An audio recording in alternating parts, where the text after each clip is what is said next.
All right, sustainability is really a choice. The way that HealthBridge was set up, it was designed to be governed by the customers, the stakeholders in our community. They funded us. We started without grant funds. The idea from the very beginning was to operate as a business, to have more revenue than expenses. The discipline to follow through on that, to evaluate projects and understand how they'll be paid for based on who gets value from them, is just part of our DNA. It's how we started and how we continue to operate. So sustainability is really just defined in terms of the services that we go out to deliver to our customers, and they drive that. They have a lot of input into that process, and of course control the prices.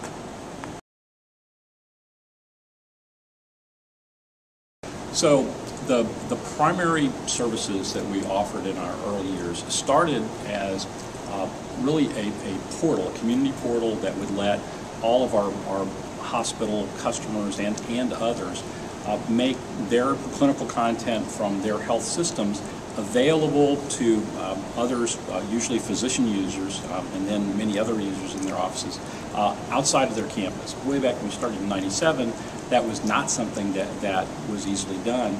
And because it's so convenient for the people in physician offices and really many others to go to one place and to be able to get access to the clinical content from virtually every hospital in town, we see the use of that service continuing to be out there and provide value, and utilization is going up. The other big piece of what we do, we call clinical messaging, but what it really is the standardized delivery of all manner of clinical results, everything from the laboratory, everything that's dictated and transcribed in the hospital, everything out of the radiology system, the actual printed reports, not the images, though they can get to those through the portal, as well as certain ADT transactions, all come from the hospitals, the national labs, local radiology centers, to us in a standardized way, and they're delivered to virtually every physician in town based on how the physician wants to receive it. From mail and fax to the EMR Lite that's deployed that physicians can use for free across the community, right up to getting it to their electronic health record in their office and working with their vendor to get it right into their workflow automatically. Those were our two biggest services for the early years, up until the ARA legislation, and we're now a regional extension center. So we've been thinking a lot about meaningful use and really how we marry the health information exchange and the regional extension center together. Critical aspect of how we'll deploy the RAC is we will work with electronic health record vendors that agree to enhanced interoperability. So those are the big services. There are many other types of services that we provide for various customers, but those certainly get the vast majority of what we want. The major challenges are many, and a lot of it is ramping up the organization to deliver the new services that we've been talking about. As there's more and more interest in health information exchange, as we expand the scope of what health information exchange does, as we work with the regional extension center, the big deal is trying to stay on top of it, trying to make sure that we're delivering the service levels that our customers have come to expect. A big part of how we're managing that is we're developing additional tools to be able to monitor and understand the delivery that's happening within the health information exchange. So think of it as several levels of management dashboards that we think other RECs and health information exchanges might be interested in as well. Well, it helps us keep our finger on the pulse of what we're deploying. We're bringing in a new, more sophisticated project management system so that we can stay on top of the various grants and other contracts that are out there for us to do. Some of the other barriers really just have to do with the weight of our success. We're moving lots of data. There are lots of different people that want to jump in and begin to to utilize data from the Health Information Exchange. So we have to make sure that our privacy and security, our contracting, our communications with our customers who are sending the data through us, all of that needs to be aligned in a way that makes sure that we maintain the trust that is what Health Information Exchanges need to operate. I'm a little concerned, I wouldn't put it a major problem yet, but I'm a little concerned that many of the EHR vendors are so overwhelmed that it could be more difficult than we would have expected to work with them and pull them in and get them to do what we think they need to do for the Regional Extension Center and other work.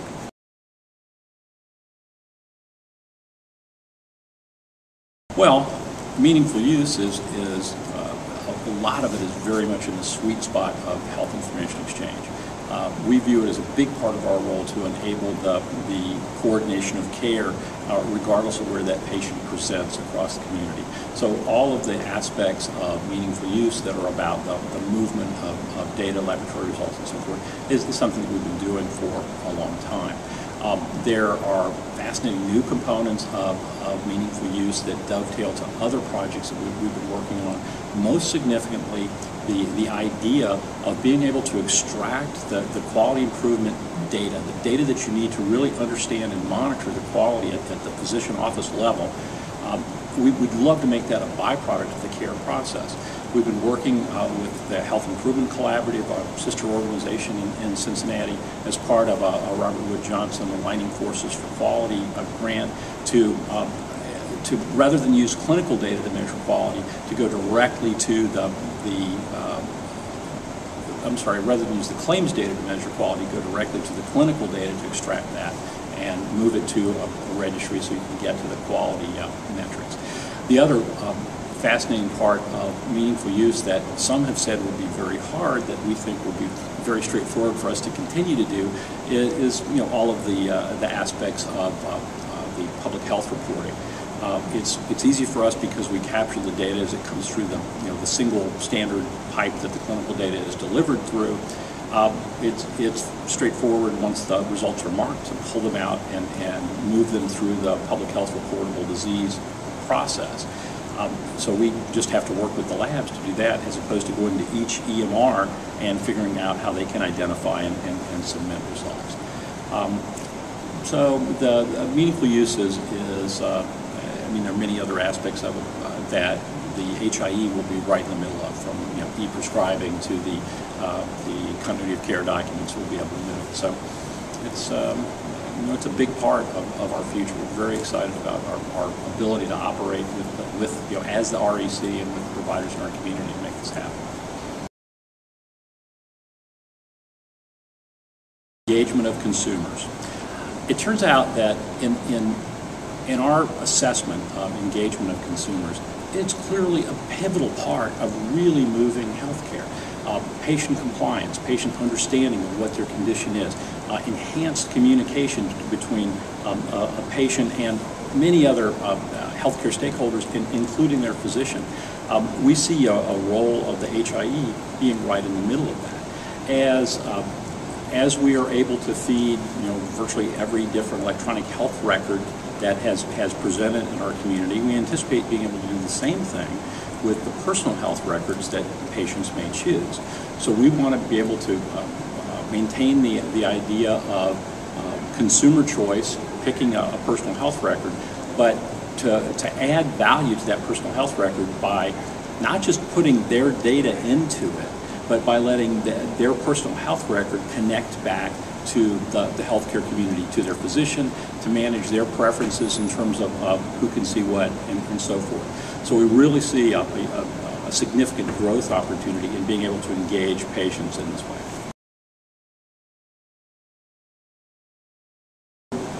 What's the future of health information exchanges? How are these things going to mature and work? There's not a clear picture of that. There are many people trying many different approaches. The way that we've thought through it, we want to continue to focus on the medical service area. We love the fact that our stakeholders are so engaged and progressively more and more engaged as we add new stakeholders and add new services for them, that we see several iterations of additional services that will add value for all of our stakeholders. The ability to streamline healthcare, to offer hospitals, for example, an opportunity to cut some reporting functions and other things that are very expensive for them to do. I think those will be the province of health information exchange. The using a systems approach, looking at the medical service area, the community as a system, and pulling it together in a way that can directly address the fragmentation of healthcare, which, according to the Institute of Medicine, is the major determinant of value. As fragmentation goes up, value goes down. What we're really doing in our community is moving toward the integrator hub of the IHI model that will help us go beyond the current focus, which is primarily on the care delivery, the quality, the access, and to add the dimensions of population health and cost. As we do that, we anticipate being able to energize the participation of the health plans and the large employers in our community as stakeholders sitting around the table and developing the new processes that will lead to a fundamentally more efficient health system. In a nutshell, we're moving from a health system organized around where you happen to get the care to a health system organized around you, around the patient. So that's where we see it going.